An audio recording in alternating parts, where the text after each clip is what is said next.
Hello, Chanhassen, and welcome to this episode of The Local. This week, I'm joined by Kori Redepenning from Campfire, Minnesota. Thanks for joining me, Kori. Yeah, you're welcome. Can you tell me a little bit about Campfire, Minnesota and about their history? Yeah, absolutely. Well, we actually just celebrated our 100-year anniversary in 2024. So we've been out here doing nature-based programming this whole time.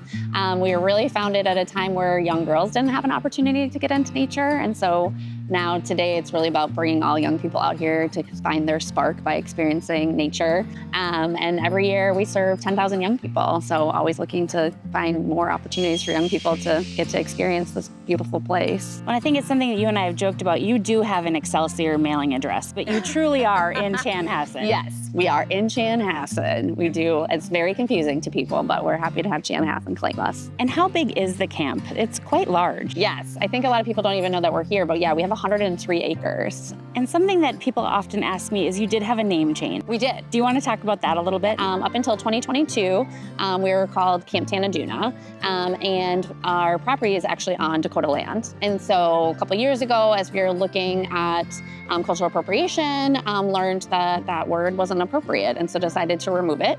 And so now we're Campfire, Minnesota. Can you tell me what makes Campfire, Minnesota unique?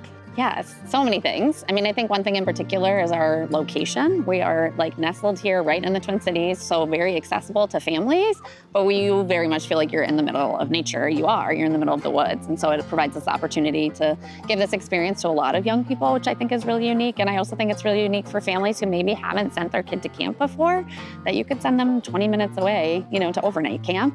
Kori, can you tell me what is the most popular feature you have here at camp? I think our waterfront is very popular. We just did a big project to deal with some erosion and runoff, and so we were able to expand our waterfront. And so young people can boat, they can fish, they can jump on the water trampoline. I would also say our climbing wall and our high ropes is also really popular, and young people are really proud of themselves and they challenge themselves. My 8-year-old got to do it for the first time this summer, and I'm still hearing about it weeks later.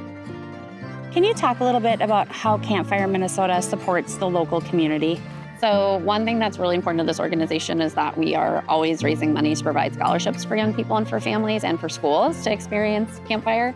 So about half of the young people who engage with us actually come with some type of scholarship. And so that's something we always want to share with people. Please know that we are doing everything we can to remove a financial burden from getting to come here. And so I think that's really important. What can Chanhassen residents do to support you here at Campfire, Minnesota? I think we really want folks to engage with us. So to know that we're here, to know that we're part of this community, that we're proud to be part of this community. And so I think engaging with us is anything from sending your kid to camp here or making sure your kid's school knows that we do field trips out here, renting our property, right? When you're thinking about a big family event you have coming up, think about renting our space, because that revenue goes right back to the mission-based work that we do.